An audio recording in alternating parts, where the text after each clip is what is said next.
ribut sama istri kita dan pasti terjadi keributan antara pasangan suami istri. Tidak mungkin ayam-ayam saja, pasti ada pertikaian. Dan kalau terjadi pertikaian, Rasulullah menyuruh kita untuk tidak menilai sang wanita tatkala sedang salah saja. Tapi kita harus memandang dengan adil, harus menilai secara total.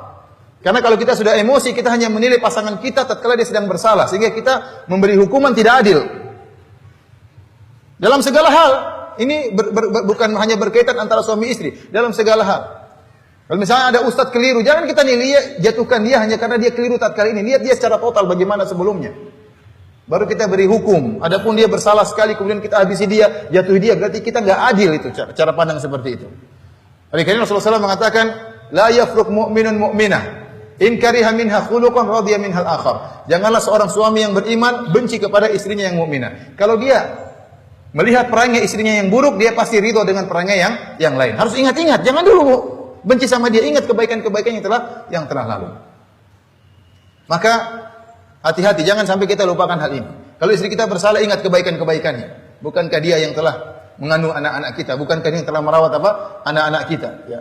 Bukankah kalau kita sakit dia yang mijit, dia yang gelisah kalau kita sakit, dia yang rela menemani kita di rumah sakit misalnya. Banyak kebaikan istri kita. Kemudian dia juga yang masak kemasakan bagi kita.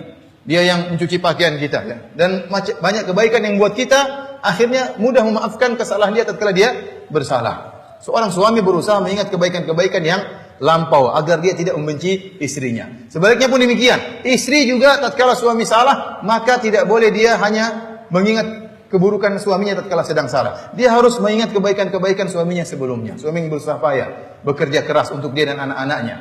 Ya. Suaminya yang telah menjaga dia, suami yang telah membela dia. Banyak kebaikan-kebaikan suami yang tidak boleh dia lupakan. Oleh karena saya tidak bosan untuk mengingatkan para istri, wahai para istri sekalian. Kalau suami melakukan kesalahan, maka jangan kalian hanya mengingat kesalahan suami tatkala itu. Dan ini sangat berbahaya. Dan Rasulullah SAW sudah menjelaskan bahwasanya melupakan kebaikan suami sebab di antara sebab utama memasukkan wanita ke dalam neraka jahanam. Rasulullah SAW mengatakan, ya ma'syaran nisa tasaddaqna, wahai para istri, wahai para wanita, bersedekahlah kalian. Fa inna kunna aktsara hatabi jahannam, karena kalian adalah penghuni neraka jahanam yang paling banyak. Seorang wanita berdiri, 5 ya Rasulullah. Kenapa? Kata Rasulullah SAW, li'anna kunna takfurnal ashir, karena kalian suka mengingkari kebaikan suami. Kemudian Rasulullah SAW menjelaskan, "Lau ahsanta ila ihdahunna ad-dahra, thumma ra'at minka syai'an, laqalat ma ra'aitu minka khairan qat."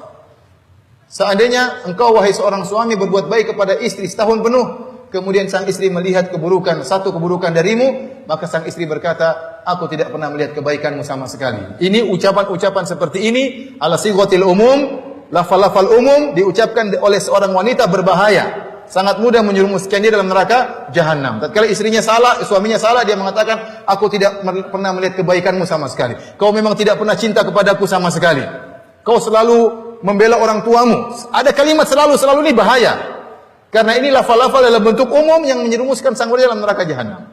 "Ma ra'aitu minka khairan qat." Aku tidak melihat kebaikanmu sama sekali wahai suamiku. Ini berbahaya. Kau tidak pernah cinta kepadaku sama sekali. Kau tidak pernah cinta, anak kita sudah 5. Dari mana anak datang semuanya? Anak kita 7, anak 3 dari mana datang? Tidak, tanpa cinta datang anak mustahil. Ingat kalimat-kalimat seperti berbahaya.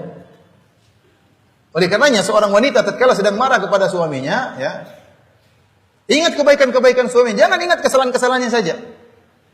Karena sebagian wanita luar biasa Allah berikan hafalan yang kuat. Begitu suaminya salah dia bisa ingat, kamu pernah begini, kamu pernah begini, kamu pernah begini. Dia ingat seluruh kesalahan-kesalahan apa? Suaminya, hafalannya kuat. Kalau laki-laki istrinya salah susah. Dia mau bilang kamu pernah salah dia lupa. Kenapa? Yang dipikir utangnya terus. Adapun ingat kesalahan istrinya susah dia. Jadi para wanita hebat dalam menghafal apa? Kesalahan-kesalahan suami. Oleh karena para hadirin Subhanahu wa taala, hati-hati. Dua-duanya ini dituntut untuk mengingat kebaikan-kebaikan yang lalu agar tatkala terjadi pertikaian